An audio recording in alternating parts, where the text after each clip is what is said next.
never met someone who deserves the day the way that you do. Joseph, it's time to get ready and the spotlight's shining down upon you. Joseph, so be fair, hold firm. I'm on my way, yeah, here it comes. And I'm delivering a wish to you, so get ready. From every peak and valley they're telling you to get ready, 'cause here it comes. It's on the way. It's a celebration across the nation. Hi, this is Penn Gillette, Penn and Teller. Big guy does magic, smaller guy next to me, he does magic too. He doesn't talk that much. I want to talk about Joseph Jaffe is not famous, and Joseph Jaffe is not famous. Joseph Jaffe is wicked not famous. Joseph Jaffe is superlatively not famous, and for good and sufficient reason. I mean, maybe his guests are famous. Maybe his guests are famous. He gets some famous people on his guests, but Joseph Jaffe himself is not famous. That's the important part. You can have famous guests and still not be famous. And if you want an example of that, well, Joseph Jaffe would be a really good example. Teller would do a better job at a talk show, and Teller doesn't talk, which you'd think would be one of the major qualifications of being on a talk show and not being famous. What's that, Teller? Oh, yeah, Teller says, Joseph Jaffe, not famous. Love you. Peace. When it comes to chicken, I'm your guy. Blinking. I'll have what Joseph has. Look, somebody's talking about you. This is what we call the voice of God. Popping. Everybody just gets to focus on you. Grab me. Probably not the best thing for an introvert. I'm asking for you. Well, I like a good chicken sandwich. Touch me. Hi, David. Comment. Oh my God. Like. You're actually an identical twin. Push. Maybe I'll just ask Julie to talk about what it is to be an identical twin. Pick me up. No, you didn't. Shouting. Surprise! Jeremiah, just hang on a second. I just got a text. There's an edit for your new opening, Joseph. I feel really honored to have been here, man. But by the way, you've done a masterful job. Seriously. And it was such a joy. Thanks, Joseph. It's an honor. Good on you. This was a pleasure. I mean, you are the prime example of how to pivot in this new environment. I wish everybody gets an opportunity to interact with Joseph Jaffe. Who needs Cameo when I've got my own personal Cameo? Well, hello, everybody. It is Monday. Happy Monday. I hope it's not a manic Monday for you. It is March 28th, 1 p.m. Eastern Daily Time. Not Eastern Standard Time, but Eastern Daily Time. We've moved the clocks. The UK have moved the clocks. And it is time for another episode of the show. We have a great week for you. We have Gregarious Narain. Gregarious and I knew each other back in the day. Are we OGs? Well, he's an OG. Maybe I'm a wannabe G, a wannabe OG. But we knew each other. He claims from the Crayon days. I'm not sure if he was an avatar then or IRL. But now we've been hanging out with our creator coins. And most recently, we've been hanging out around the collective, the Alpha Collective. Then we have Renee Bigelow, Lisa Carmen Wang, who is the head of the Bad Bitches Empire, and Simon Mainwaring on Thursday. No NFT Friday this Friday, taken off for a few days, but we will be back the following Friday again with NFT Fridays. Just a reminder that on Thursday show, or maybe Wednesday, who knows, maybe Tuesday, we'll be giving away one of Terrera's incredible NFTs, this NFT, in fact, and if you want to go back and listen to her, what an amazing interview all the way from Nigeria. Terrera is just absolutely awesome. We'll also be giving away an Angel Alliance NFT. Today being Monday, that public mint is live. Really just love speaking to Maddie Bergen. Actually, I met her through Gregarious, and she's incredible. She's 20 years old, and she is already doing what many executives multiples of her age are just dreaming of doing. Age is relative, and as Maddie said, age is kind of irrelevant when it comes down to sharing passion for solving a problem, passion and purpose. She said it regardless of my age, my passion for solving the problem, in this case, the wage gap between male and female, remains the same. And we'll talk about passion and zeal and zealous and gregariousness and everything shortly. Just a quick update on the Jaffe coin. The Jaffe coin is sitting around about $11.50. And I've been trying to play around with ideas in terms of, as you know, I give away Jaffe coin every single episode. And so what I've decided is I'm going to start giving away 0.25 Jaffe coin every episode. Now, that is roughly about, I don't know, what's a quarter of $11? Something like almost $3. However, I'm going to ask you to hold a certain amount of Jaffe coin. How much? You're just going to have to figure that out yourself. But I can tell you that you will basically recoup in 1 month 20% of your purchase by just watching the show live. So a little bit of fun and games. We're gamifying the streaming era. We're gamifying, incentivizing live viewing. And that QR code holds the key. And if you already own, let's say 25 Jaffe coin or 50 Jaffe coin or 100 Jaffe coin, then this is all moot, because right now you just got yourself 0.25 Jaffe, and you will get, if you watch this whole week, 1.25 Jaffe. It is all part of, as I said, just figuring out how do we share ownership and share reward in the streaming era. But enough about that. Let's get to our seated soliloquy. And the seated soliloquy today is called fire.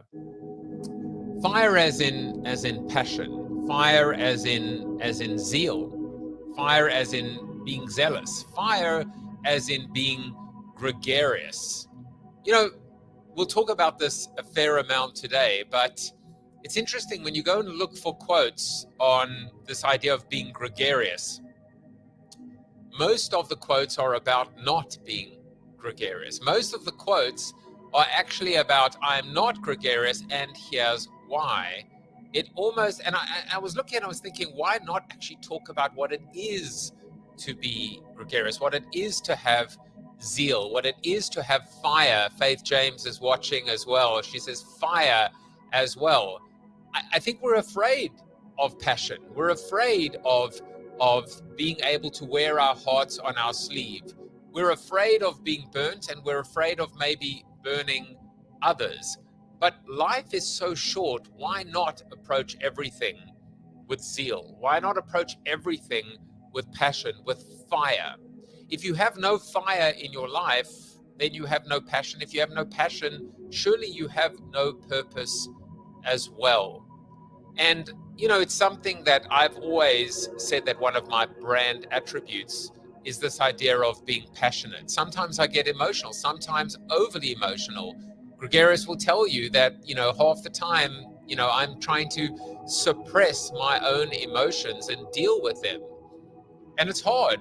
It's hard sometimes knowing when to push and when to pull back. But I can tell you one thing, that, when there is emotion in life, there is fire, there is life. And it's something that we should lean into, not shy away from. It's funny, in the whole advertising space, we talk about emotion, we talk about winning the hearts and minds of our consumers, but emotion has never really been activated with authenticity.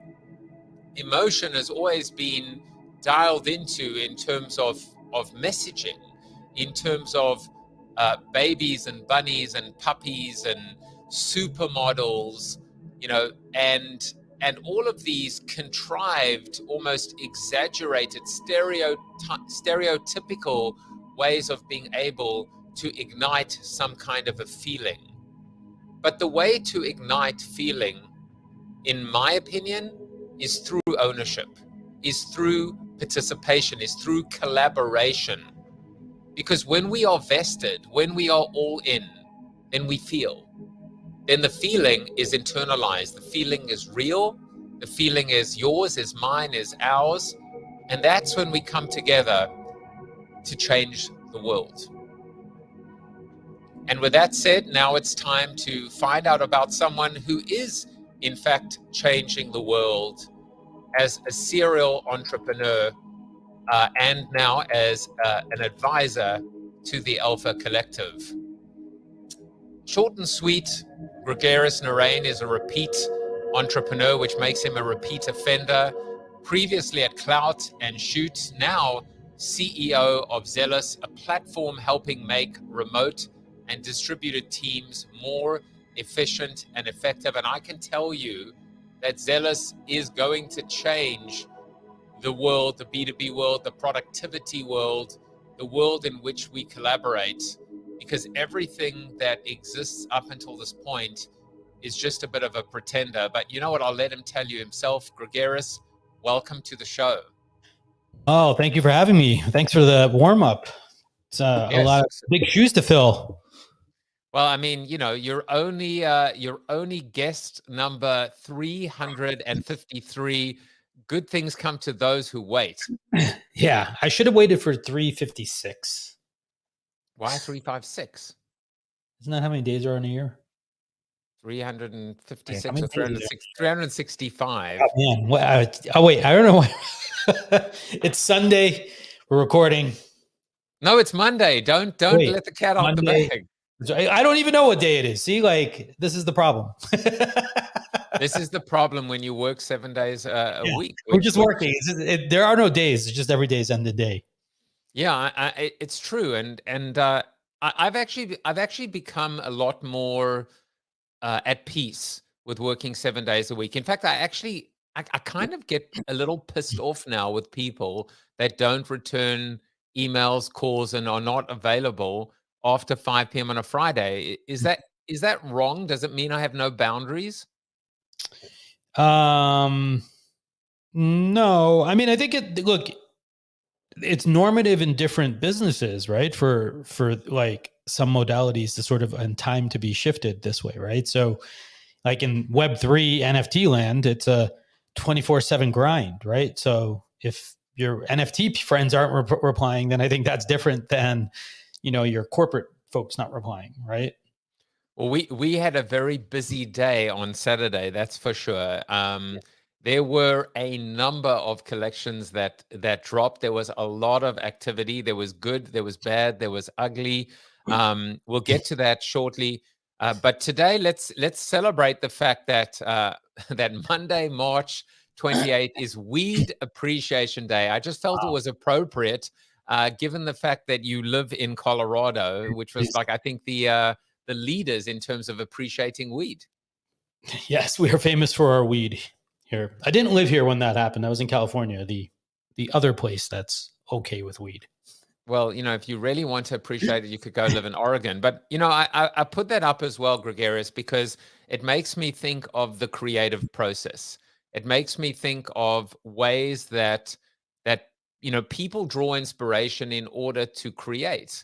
Some people might turn to weed and others might just do different things. How do you, without admitting to any weed, how do you get your inspiration and what basically fuels your creative process? I don't need to generally use any external sort of stimulation for creativity. Or the record. Let the record state. I don't, you know, I've always been just a kind of right-minded creative type, I think, you know, for most of my life. And my main motivation for most things is like wanting to make something. So when I'm thinking about something, I just want to fix it, or I want to build something, or I want to do something with it. So I'm restless that way. And I think that spawns lots of creativity, because usually you don't have like forever to do something, or you don't have a big budget for doing something, or whatever it may be, right? So yeah, that tends to be the bigger driver for my creativity. Of course, I love riffing off of other people. So I think like conversations and chatting with other friends and smart folks helps. Well, we actually did. I mean, two things come. Well, the first thing is this last week we ran a series of rooms on this idea of, is Web3 is Web 2 the enemy of Web 3? Is it versus? Is it and? Is it or? And one of the great builds, I mean, literally and figuratively, one of the great builds was this idea that if Web 1 was about celebrities, Web 2 was about influencers, Web 3, I think the consensus is about builders, that we really are now a family, a collection, a community of builders. That was one of the things that did come up, and that only came from riffing. But I actually love what you said about this idea of being restless. I mean, I really see that in you. There's an impatience.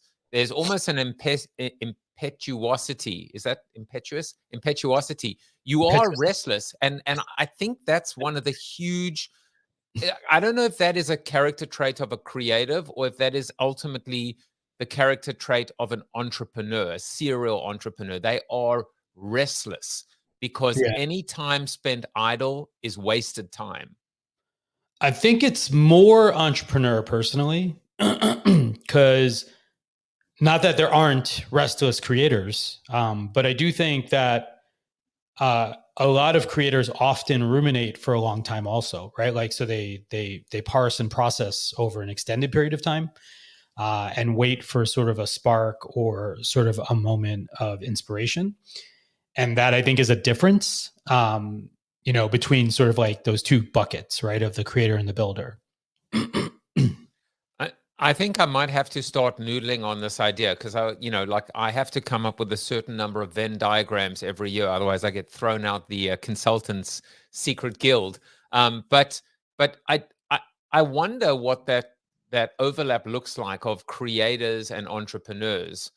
People that are creators but not entrepreneurs, people that are entrepreneurs but not creators, and this little sliver in the middle. Maybe it's a large sliver as well, because I feel, I mean, maybe that's why you and I spend time together, is that I am a creative and a creator. I know I'm an entrepreneur, but I fear the entrepreneurial process and spirit, but I have that restlessness. And because I think it's probably the hardest thing I've ever done in my life, which is to be an entrepreneur. It's certainly the scariest. I think it is a spectrum, right? Like, I think, when we started Zealous, the purpose of it actually was to help creators build businesses, right? Like, on top of what they were doing, largely by working and building with their communities. And, I think that was one of the things that we observed early on, right? Was just that and by the way, there's nothing wrong with wanting to just be a creative, right? Like, however, some creative folks, like, they despise the commercialization of their efforts, right? And like all the pecuniary interests that come with it, they don't relish in those ideas, right? Like, they're lucky enough to have like enough inbound leads or revenue that keeps them stable and happy, and they don't need to worry about these things. And they don't aspire to sort of like anything greater than what they need. Other times the type of work, because it's so different than the work that they do, can be tiring, right? Like, and so it's exhausting to try to do something you're not good at, right? It's exhausting to try and do something that isn't your natural sort of sweet spot. Yeah, I'm trying to let that land a little bit as well, which is this idea of being exhausted, dealing with burnout, maintaining the zeal, right? Maintaining this passion to keep going and to keep moving forward, and not to. I mean, what was it? Winston Churchill. He said the definition of an optimist is someone who moves from failure to failure without any loss of enthusiasm. He may as well have been talking about being an entrepreneur. Yeah, I mean, I think so. Yeah, I mean, those are definitely the foolish entrepreneurs, right? Not that I encourage people to be, not that I hope people get discouraged, but I actually want them to eat the failure to actually be more incentivized. So you're basically pushing back on Winston Churchill right now. You heard it here first. No, I think he's right from purely from an optimist point of view. I don't think it's a healthy point of view for an entrepreneur, though. Interesting. Well, and as I said, he was talking about, so you don't want to be an optimistic entrepreneur. You want to be a realistic or pragmatic entrepreneur, right? Pragmatic or even pessimistic, right? Like to some degree, the more conservative you are in anticipating success, the better, right? Because you account for more contingencies that way.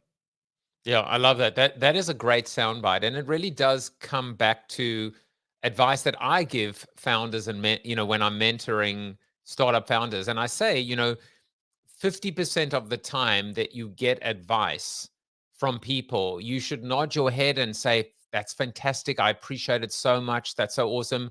And say, "There's not a chance in hell that I'm ever going to follow it," because you're in your reality distortion field. But 50% of the other 50% of the time, you're going to get the kind of gold advice that if you are open and if you can receive it and if you can deal with it and you can get beyond your sensitive or kind of precious state, it's going to literally change your life. And that's the art. The art is knowing when to listen and when to listen to yourself and when to listen to others, I guess. Yeah, that's right. I mean, there's infinite amount of signals, right? Or seemingly signals. So it's like, what's the noise is, everyone's job in every part of their life, right? Is figuring out, well, does that thing actually matter? Right. Or, is that a thing I need to act on? Is that a thing I need to change my life for? Right. Like, you have to figure out how to score and scale things, based on where you are in life and what your circumstances are. No one said it was going to be easy. That's for sure. Well, let's put a little. Let's pause for a second and just take a moment to say, who is the real Gregarious Narain? Would he please stand up? What do we know about him that the world needs to hear and needs? We need this truth to come out. And he's a very difficult man to explore. The only thing that we could get out of him is the fact that he competed in his first and maybe last century ride last year. I was actually, by the way, trying to find cycling races in how do you even pronounce it? Guyana? Guyana, yeah. So anyway, this is what I got. So you did 100 miles or 100 kilometers? 100 miles, yeah. But look, you hardly breaking a sweat though. Yeah. You don't have the pictures of me laying on the side of the road. Were you literally laying on the side of the road? There was definitely a part where I was laying on the side of the road. Yeah. It was grueling. I think I take on these challenges because I want to, I was thinking about it actually today, I actually went for a bike ride this morning and it was like 40 degrees out. It's the first time I rode my bike since the race.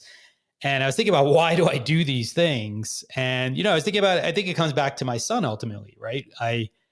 And all people I meet, right? I'm not when I think about where I had lots of privileges in my life, but I also was probably an unsuspecting person to be where I am. Right. And I always want people to be inspired that they can do something more than they think they can do. Right. Like, I think there's always more to you than you know yet, right? Like, but most people give up. They get in a rut or they just get comfortable and they don't want to challenge themselves. I was thinking about my son, like, my only job is to show him he can do anything he wants and then support him and enable it in any way I can, basically, right? That's how I view my responsibility with him. So yeah, I do these random things to push myself to do things that I didn't think I could do. And I do it constantly. And, I think the other fun fact, when I was 44, I became a amateur bodybuilder, which was another odd random choice for someone in my age. And I promised myself I'd do a show every year until I turned 50. So you honestly did not think that I wasn't going to. So here's the funny part of this is I've gone ahead and photoshopped his head on a body, but it turns out actually that it's really him. so I didn't even need to do that. This is, I mean, how was I not gonna? This was before my first actual show, but yeah, this is the first time I tried to see what I could do. It was interesting. I did it online. You know, the funny story is, I was when my son was born, I started watching YouTube. Like, I never watched YouTube at all until my son was born. He's like 7. He's going on 7 in May. And I was just like, okay, like, I'm up all night now. What am I going to do? I need to like do something. And I started watching this very young kid. He was like maybe 22 years old. And he started like, you know, his own gym and all this crazy stuff. This guy, Christian Guzman, he's out in Houston, Texas. And he started doing this thing called summer shredding, where he like dieted. And then we moved like, and basically I would watch him for years diet from like one weight to another. And I got to, when we moved to Colorado, I was like, why am I watching somebody diet? I could just do that myself, can't I? So that picture was the end. That was my last submission for when I entered the online contest, for his online contest to see who could improve their physique the most. Did you win? I got to the like quarterfinals, but I didn't win. But it was just interesting, like, you know, again, and I was like, well, and here's the fun part of this is the reason I actually started doing bodybuilding was that at that time, I've been advising and mentoring founders, you know, like almost all my life, but like I was doing it actually like as my job, my career. And I wanted to prove to founders and really to demonstrate to founders that, hey, you can have more balance in your life than like just working all the time, right? Like that you have options. And so like I wanted to show them, and I was like, what would be my trump card here to like make them take me seriously? Because I'm not going to become a trainer or a nutritionist or any of these other things. And I was like, you know what? A picture of me on stage as a bodybuilder would be basically my FU card to anyone who told me like, no, you couldn't run a startup and take care of your health at the same time. So that was actually how I ended up doing my first show, was because I was like on a whim, I was like, all right, I'm going to go get that picture of me on stage. And now, you know, I've done 3 now, and I'll do my 4th at some point this year. And I've got a few more in me. I can really identify not with the bodybuilding thing, because you know, I actually think when I really was training back in the day, I think I was able to get my percentage body fat down to about 8%. I think that was the best that I ever got to. But I went through a period in my life as well where I always underachieved. And I'm talking, you know, even in high school, the night before my finals in high school, in my senior year, I was out playing pool for tequila because I didn't care, and I was just skating by, and I'll tell you that in college something clicked. It was probably when I started studying marketing.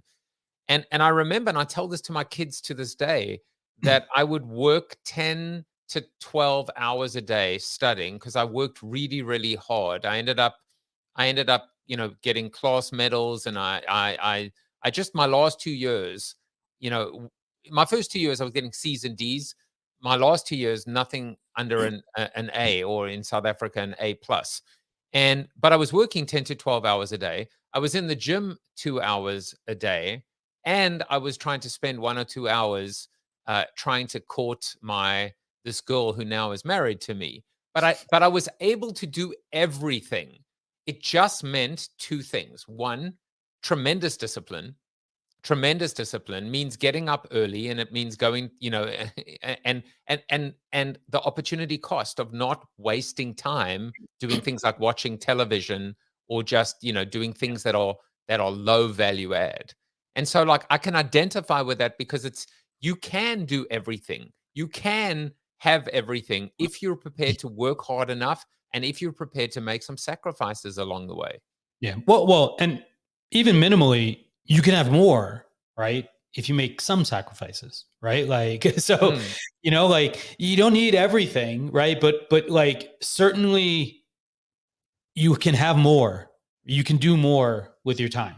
Right? Like I still love to watch TV, right? Like, and watch movies and do all those things, because like, I also know when my brain is tired, right? Or when I'm just like, you know, worn out and I can't do anymore.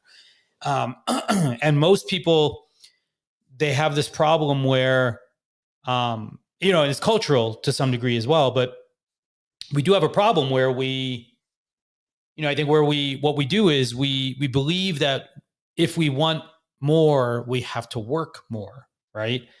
And the reality is you just have to work smarter, right? Like you can go to the gym for 2 hours and bullshit with the people there and hang out and chat and check your phone, or you can work out extremely intensely for 45 minutes and get just as much in, right? Like, so, it's your choice, right? Like, and some people love that because that's like maybe the only time they have for socializing and with their friends or whatever. And so, the framework I laid out like ages ago was like, this whole idea that, you just have to kind of learn how to juggle, right? Like you got to learn how to do one and then you got to learn how to do the other, but you don't learn to juggle by taking 4 balls. You learn by do one and you learn how to even drop, bounce one of them before you get to the second one. Right. And the same thing is you can be smart. You can combine those things together, right? Like, if you want to spend more time with your spouse, your partner, go for a walk. And now you're getting some exercise and you're spending time together, right? Like it doesn't have to be only one thing in solitude sort of all the time. I also love that idea of it's not even multitasking. It is just working smarter. Like, for example, when I'm on the treadmill, or when I run, I'm always going to listen to a podcast. It's like killing 2 birds with one stone. And it's really that simple. One of the things that I know we're going to talk about is this idea of raising money in today's world. And it strikes me that in the Web3 space, I mean, I'm now looking at all these NFT collections and the tokenization of everything and et cetera, and it's just an alternative funding model. That's all it is when you think about this idea of a first collection and maybe a derivative collection and then launching a token, et cetera. But this idea of trying to raise money, which is still one of the hardest things to be able to do, to me, when we think about working harder, working smarter, working less, not more, being able to demonstrate our worth, demonstrate our capability. Why I'm segueing into this is compensation is one of the, I feel, is the most critical element of discussion in any service-based or any consulting-based world, where, I think we even mentioned this the other day, which is the Picasso story. And I'll just say it again if people don't know it. As legend goes, a woman approached Picasso at a cafe and asked him for a little doodle or just a little drawing, a little souvenir on a napkin. And he took out his pen and he drew a little doodle, and it took him all of maybe 10, 15 seconds. And then he gave it to her and he said, that'll be, and I don't know the exact amount, but I'm just going to say that'll be 1,000, whatever it was. Let's say 1,000 ETH. No, $1,000.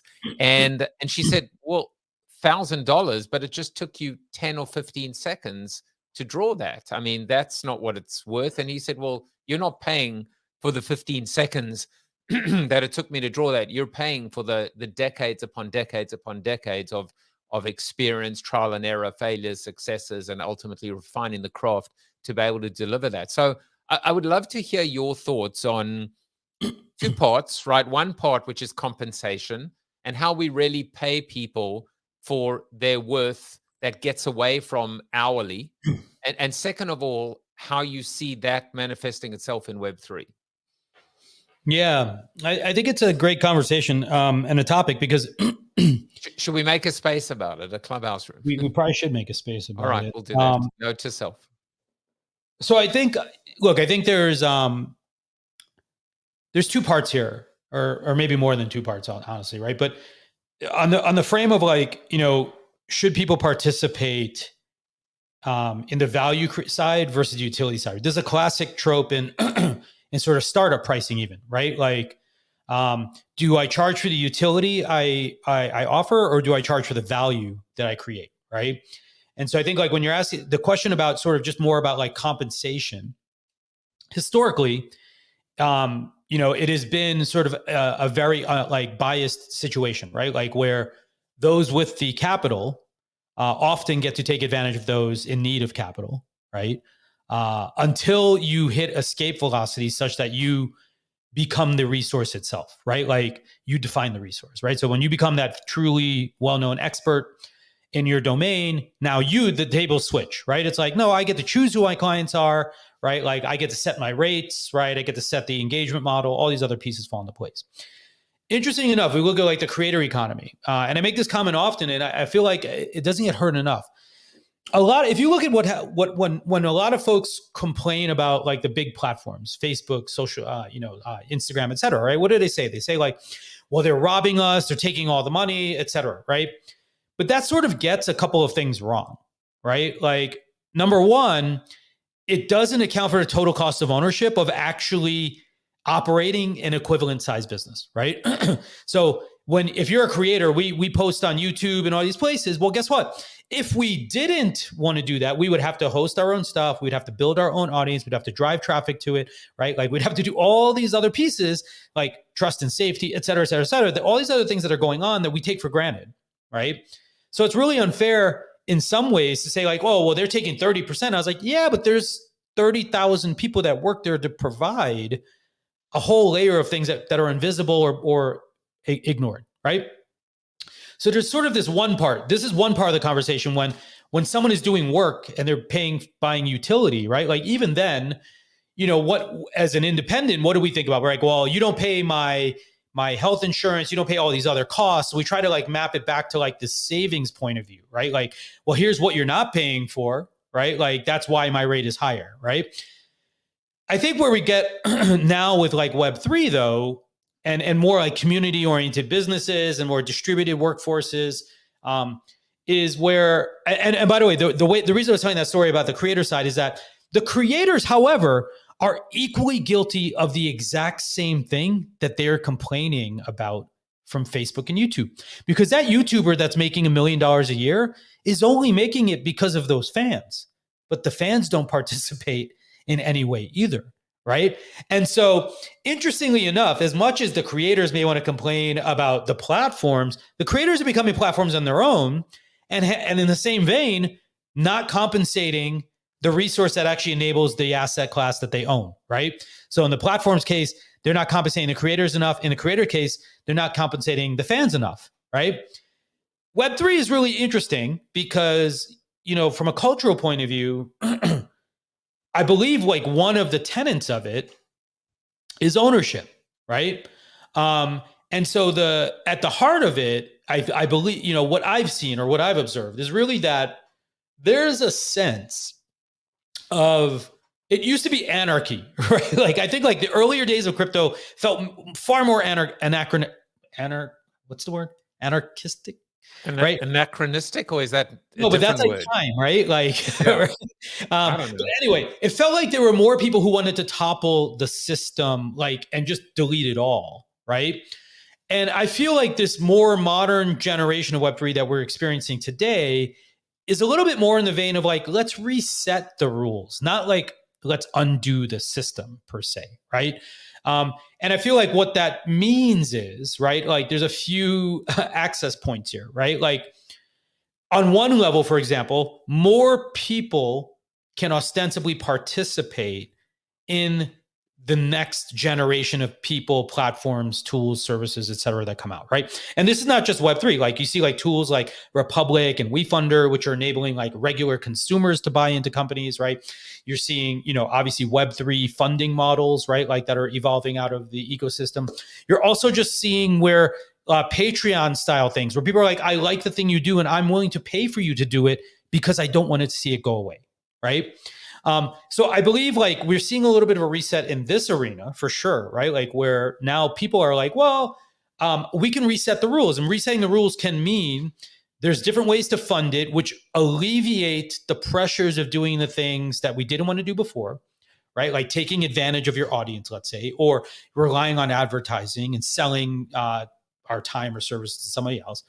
At the same time, there's this other rising notion of, hey, what if I could be an investor as opposed to just a consumer, right? And so when you buy an NFT, you not by FCC standards, but you do become kind of an investor in a project, right? Now, that investment often is in some kind of money, some kind of currency is changing hands. But more importantly, yes, definitely not financial advice, but also you become invested in seeing it succeed, right? Like we've both met Maddie. We both own her, are invested in the project now, or, participating in the community, et cetera. But we also want to see it succeed. Like it didn't end with buy the NFT and we're done. It's like, now how else can we help? Right. Like, and I think that part's existed, but there hasn't been an easy, simple way to be rewarded for the activity that exists. And I think if we look at like how marketing is moved and where, we've moved from content, like, from outbound marketing, inbound marketing to content marketing, right? Or more veins of it to like sort of this peer-to-peer sort of model. If everything is like truly going back to word of mouth, then those people should be paid or compensated for the effort they're putting in. But compensation, I think, to be clear, doesn't always have to be money, right? Like, and I think that this is one of the other things that is surfacing with Web3 in particular is this concept of utility, right? And utility is a new form of currency that is almost like in the barter system. It's the VIP system, right? Like it's the exclusivity system, right? And so like all of these other like circles are overlapping now that offer a new form of value, right? That we can use to compensate people with. And I think that that's what's really exciting about where we are right now. Totally. And so much so that when you think about a hold economy, what we've seen just this week with quite frankly with with World of Women or ApeCoin or VFriends, that the more you hold and the longer you hold, guess what? The more you benefit and the more value you get. And sometimes it's coming and sometimes you don't know it's coming. But if you trust in the process and trust in the journey and trust in the collaboration, you're going to hold, you are going to, we talk about the word HODL, hold on for dear life. And I don't think, it's like hitting me now, I don't think people actually understand what that means. HODL means there's not a chance in hell that I'm selling this because I am going to get so much damn value out of it and utility that it would be insane to do that. I don't want to lose my access, and I'll tell you, for people that are watching, this is great because this is exactly what we're building and why we're building it and how we're building it. And quite frankly, and I can say this without even sounding like a shill, conversations between Gregarious and myself and the other founders and our Alpha Talk speakers and our members, we're just going to do more and more and more of this and move everything forward. And before I hand back to you, I got to say that, Zealous is, I describe Zealous as Discord for adults. That was my first bit of positioning I go back to. This is a phenomenal product. Explain to people what they're seeing here. So Zealous, the simple premise of Zealous is just that we think that the future of work, Web3, we actually think is a great instructor for like the models that we'll see employed at corporate in the future, right? Because it is more collaborative, it is more decentralized, it is remote first, right? And it is opt-in as opposed to sort of like forced, right? And what I think, like with this tool here, for example, we're building a suite of tools at Zealous that basically, mainly what we're trying to facilitate is like anytime meetings and anytime collaboration. One example is this tool here, which is our Zealous for Twitter Spaces. So just to show an example, this is Angel Alliance. Most people don't know this, but you do a Twitter space, they actually get deleted after 30 days, right? And when we started building this, we started like, well, isn't it weird that I've got like 10,000 followers, but only 100 people made it to the space? Now, how is that creating value for the whole community if the only people who get to benefit are the one with the luxury of time, without conflicts in their schedule, et cetera, right? To make it at that time, right?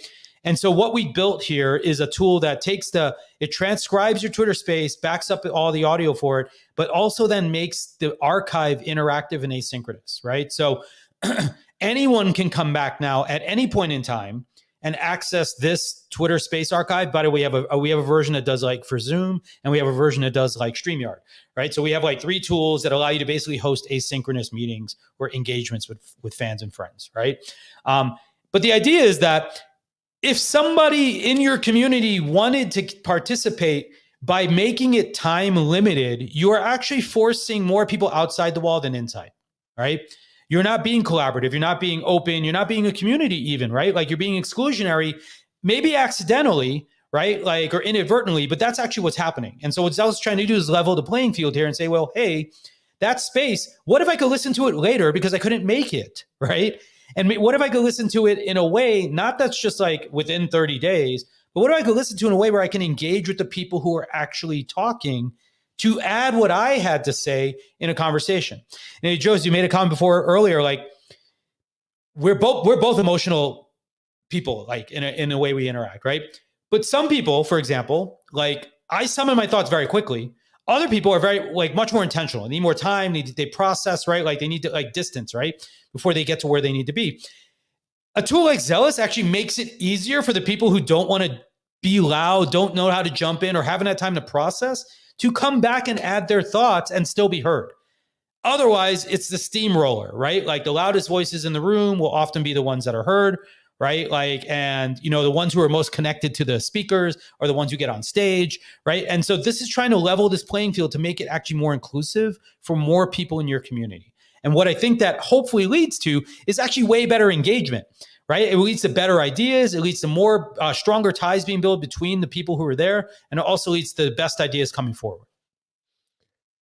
I love that. And I love the fact that what you've done is you've really set out to reinvent collaboration, but also level the playing fields between different personalities and different modalities in terms of how people think. So that brings me back to your name, gregarious, enjoying the company of other people. E.g., John is outgoing, gregarious. It should say, for example, gregarious is outgoing and gregarious. And to that end, the quote that I found for you, remember I was saying in my monologue, I was saying that all the quotes about gregarious are about not being gregarious. It almost seems like people are afraid to be able to say, this is who I am. So this was the quote that I found. I learned early where you get so excited that all of a sudden you don't think. So I worked very hard to keep myself suppressed. And that's one of the reasons I wasn't gregarious with the gallery. And that was Jack Nicklaus, someone who wasn't gregarious.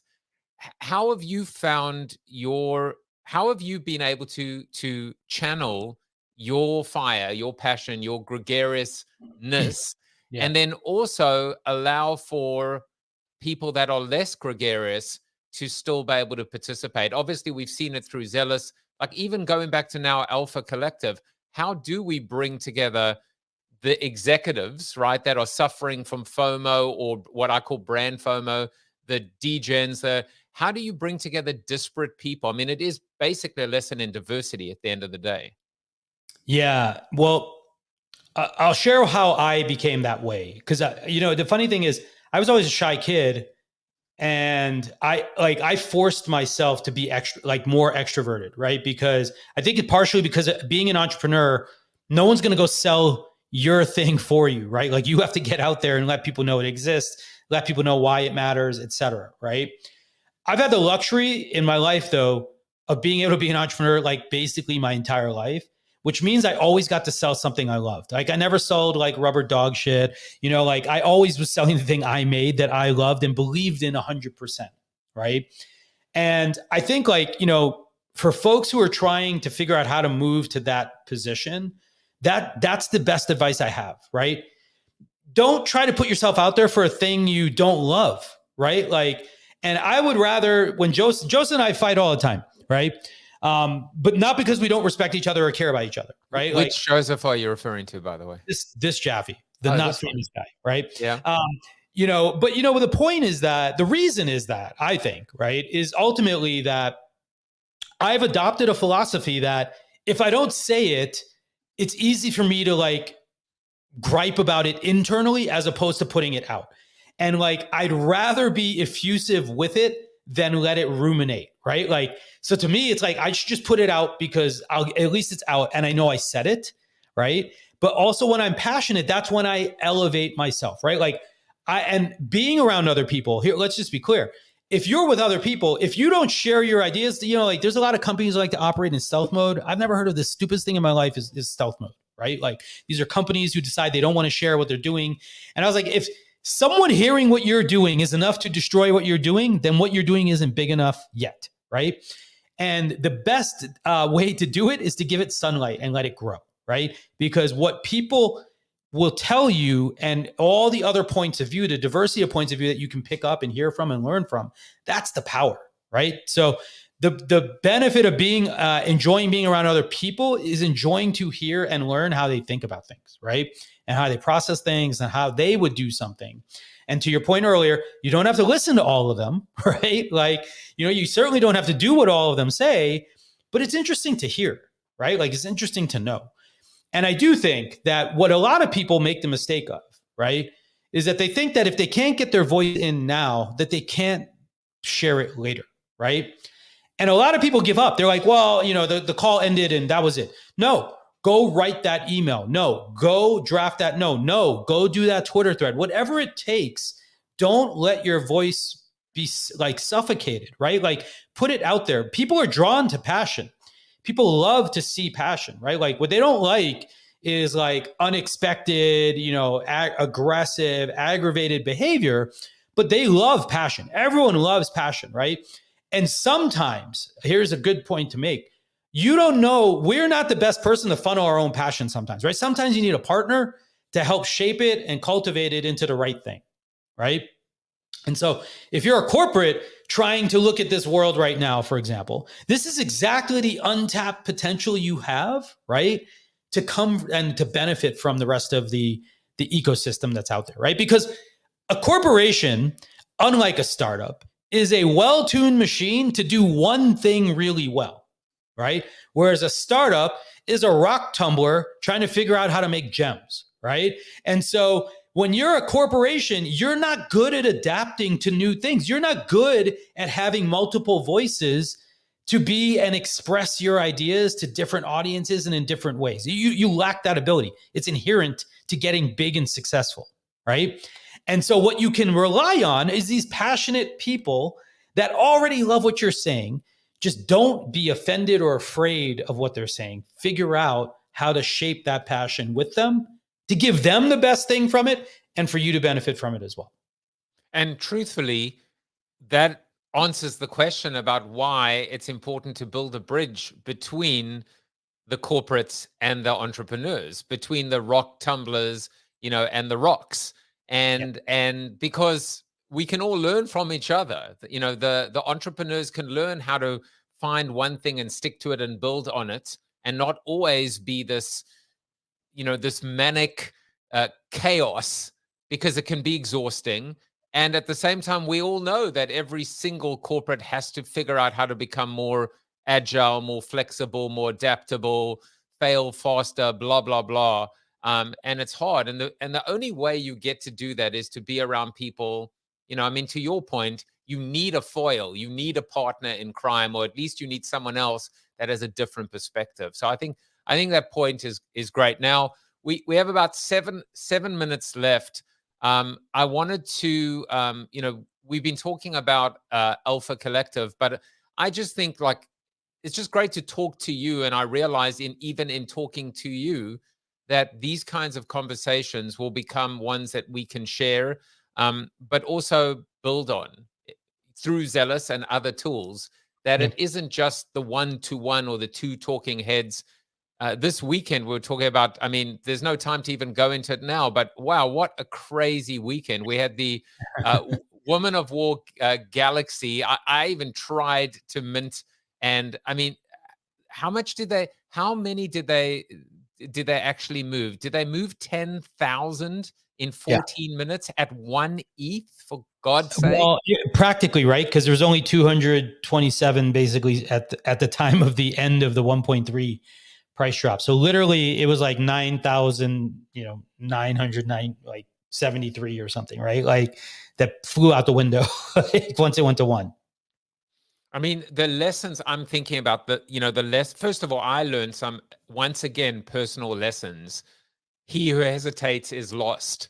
I hesitated for a second. I looked at the gas but I think maybe there's a very interesting learning for brands, which is how do we get back to a point where we really are that cool, where we, one of the things, I know I'm quoting myself, which is the first sign of delusion and narcissism, but I always used to say in my presentations, don't pay for attention, pay attention. And brands are not paying attention. The other thing, by the way, Gregarious, was Tribe X launched yesterday, and they had something like 400 ETH taken out of their account. They originally thought it was one of their devs, but I don't think so. I think maybe it was, it appears it was this is the sophisticated movement that was taking place that actually tells you no matter what you do, there'll always be one step ahead of you. And I don't know if there's a moral here because, again, one of the things we say with brands is hope for the best, plan for the worst. But when you're on the losing team, there's nothing you can do to kind of to rectify it. So those are just, by the way, 2 things that happened yesterday, or the day before. It's like, this is the craziness of our space. It's a very difficult space for even the people in it. So like, I don't know. By the way, I'm in another thread with some friends, and these are folks that are super experienced, huge collections, very, very valuable collections. And someone's wife got rugged just this weekend with this ongoing ape coin thing, right? The amount of ways for things to go wrong, I would imagine, are extremely scary to most corporate players out there today. And I think we had this loose thought. We came up in our chats, but it's almost like brands should do this with no money involved, right? Like, right? Like, because that stuck in my head. Like this weekend as that thought, I'm like, man, like if you're just robbing, this is only going to be viewed as like robbing your own customers, right? Like, because unless you figured out how to offer the utility, how to offer something truly like unique and valuable as a piece of art, right? Or you figured out a way to foolproof the system, which by the way, no one can do, right? You're going to end up with all these bad things that can happen, right? Like pretty fast, right? I put a tweet out I this weekend. I was like, I hate doc auctions, right? Like to some extent, because I feel like they're to some degree, they're like opportunistic, right? There's reasons to do it, but there are also a lot of reasons not to do it, I guess is the point, right? And like for World of Women and Galaxy, for example, right? They really didn't need it. Like if they just set the price at 1 ETH, they probably would have just sold them all out, right? Now they would have had a different set of constraints around like contract hacking and all this other stuff that, obviously very different kinds of things happen in different scenarios. But realistically, if the goal, like my point is that if the goal was to expand the community, right, then setting a 3 ETH starting point is still making it somewhat exclusive, right? Like, or you should have just made it all grants, like make everyone apply and you could put a 0.3 ETH price on it, right? And you could have let people all buy it at 0.3 ETH, right? Like why only 2,000? Why not 10,000 at that price then, right? Like that's my point, I guess. Like it's hard to align. This is a hard challenge. It's aligning what you are saying and intending with technology is a very complicated road to navigate. And Web3 shoves that in your face, right? Because you can't do your things without technology here, right? And the technology is unforgiving. And by the way, what about the 86 schmucks that paid 3 ETH? So that's another thing. You know what though? You remember with Proof Collective, people are like, oh man, who bought that thing at 10, right? Well, guess what?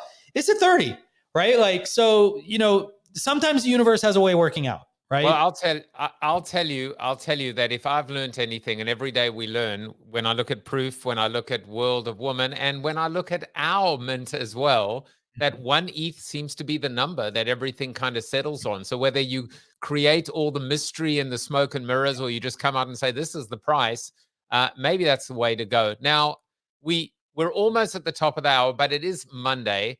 And on Monday, our correspondent is Gregarious Narain. And so he sent in this clip. So let's hear what he had to say.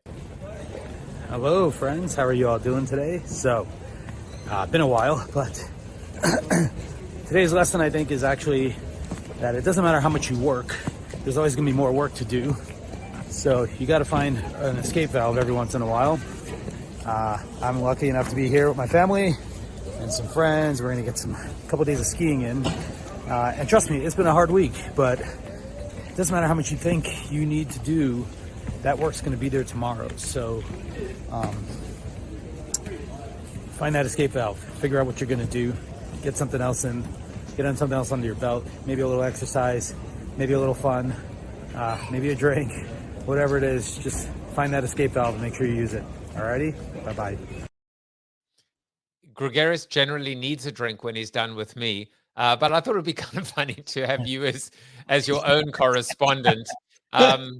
I will be back tomorrow. But honestly, if you like the banter, maybe we'll even let you in on one of our crazy meetings when when there is death threats and other things.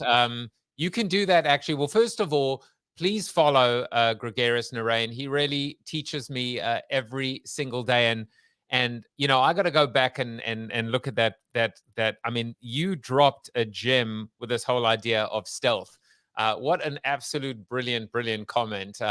That to me is the 1 minute highlight if I ever go back and have time to put that together. You can follow Gregarious on the Twitter. He's at Gregarious. But in Instagram, he's decided to add the adverb to his adjective. So I wish I could have it. It was unavailable.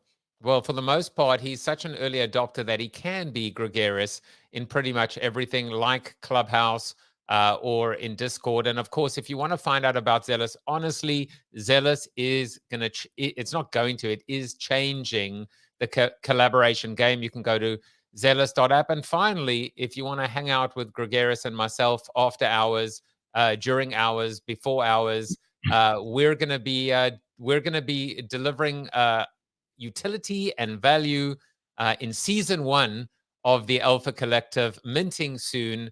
And by actually providing your email address, you might even win a membership pass worth, guess what, 1 ETH. So there is. I will say, actually, we do, Joseph. We do our alpha GMs in the morning also. So if you miss today's, it's actually about the World of Women Galaxy. So feel free to tune in, and we'll share some of those unpacked thoughts about what we thought could have been done better in that process. But yeah, every morning, 7:30 Mountain Time where I am, so 9:30 Eastern Time, wherever if you're over there. We chat for about half an hour. Come ask your questions, get whatever Twitter advice. Spaces, right? Yeah, it's on Twitter Spaces. Yep. All right. So follow, by the way, Alpha GMI. Alpha's going to make it on Twitter, and and hang out with. Funnily enough, I'll just say very quickly, Gregarious and I spent a lot of time together at the start of the whole pandemic in these AMAs. And it was really one of the highlights for me of that time to actually be helping people without any agenda, without any shilling, without any selling, and just for a bunch of founders to come together to help people who were stuck. So 9:30 Eastern, 7:30 Mountain, 6:30 Pacific. Come and hang out, Twitter Spaces every day. We're also doing Spaces, blah, blah, blah. Come hang out with us. You know what?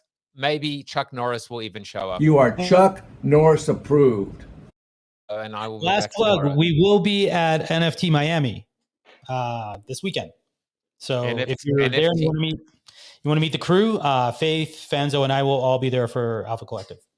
Yeah, my repaired heart bleeds for you hanging out in Miami. Goodbye, everyone. See you soon. Thank you for watching the show about hope, positivity, optimism, and if there's time left over, a little bit of marketing with your host, multiple author, and global keynote speaker, Joseph Jaffe. If you like the show, tell a friend or two. Please subscribe to the show, and if you want to get inside news, previews of upcoming guests, and much more, visit josephjaffe.com/subscribe to sign up for the show's newsletter. And despite the best ministrations of your wife, you still look ugly.